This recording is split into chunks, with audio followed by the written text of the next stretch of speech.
Welcome back to my channel. তো তোমরা দেখতে পাচ্ছ আজকে তোমাদের জন্য নতুন একটা আপডেট নিয়ে চলে এসেছি। তো তার আগে বলে যারা যারা আমার চ্যানেল নতুন, চ্যানেলটা অবশ্যই সাবস্ক্রাইব করো। তো আশাকর্মী নিয়োগ, যারা ছেলেরা আছো তারা ভিডিওটা একদম স্কিপ করে যাও, কারণ এটা মেয়েদের ভিডিও। তো সাব ডিভিশনাল অফিসার সুরিতে আর কি 29টা পদে আশাকর্মী নিয়োগ হবে, ঠিক আছে। তো তোমরা নিয়মাবলীগুলো কিন্তু ভালোভাবে পড়ে নেবে। এখানে কেবলমাত্র বিবাহিত, বিধবা বা আদালত কর্তৃক ডিগ্রি মূলে বিবাহ বিচ্ছিন্ন মহিলারা আবেদন করতে পারবে। এখানে কিন্তু কোনো বিবাহ ছাড়া মহিলারা আবেদন করতে পারবে না। আর মহিলার বয়স হতে হবে 22 থেকে 40। যদি তোমরা SC ST হও তাহলে 22 থেকে 40, নাহলে কিন্তু 30 থেকে 40, ঠিক আছে। এই যে এখানে দেখতে পাচ্ছ 7 নম্বর দাগে ক থেকে ঘ নম্বর পয়েন্ট অবধি এগুলো যা যা বলেছে এইসব ডকুমেন্টসগুলো তোমাদের থাকা দরকার। আর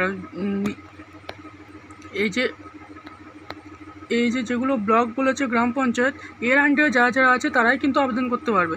তো তোমরা জমা দেবে কোথায়? প্রথমে তোমরা এই ফর্মটা ডাউনলোড করার পর ভালোভাবে ফিল আপ করবে, ঠিক আছে। ফিল আপ করার পর তোমরা এই যে এখানে তোমাদের বলে দিয়েছে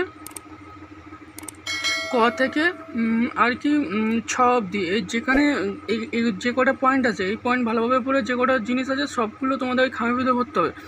ভরে তোমাদের মুখ বন্ধ করে রেজিস্টার্ড পোস্ট করতে হবে কোথায়? তোমাদের এই নির্দিষ্ট অঞ্চলে বিডিও অফিসে, ঠিক আছে। তোমরা কিন্তু নিজে হাতে গিয়ে জমা করলে হবে না, তোমাদের বিডিও অফিসের ঠিকানা তোমরা জোগাড় করে তোমরা ফর্ম আর কি তোমাদের নিজের ঠিকানা টু বিডিওর ঠিকানা করে তোমরা রেজিস্টার স্পিড পোস্ট করে দেবে, ঠিক আছে। নিজের হাতে গিয়ে কিন্তু জমা করলে তোমাদের সেটা বাতিল হবে, এখানে পরিষ্কার বলা আছে।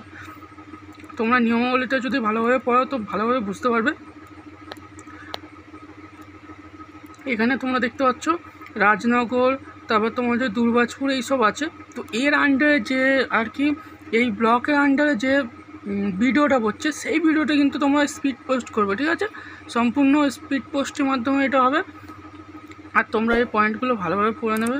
এই পয়েন্টে কিন্তু অনেক কিছুই বলা আছে যেটা আমি কিন্তু উল্লেখ করছি না। তো আজকের ভিডিওটা এত অবধি, আবার দেখাবো নতুন কোনো ভিডিও নিয়ে।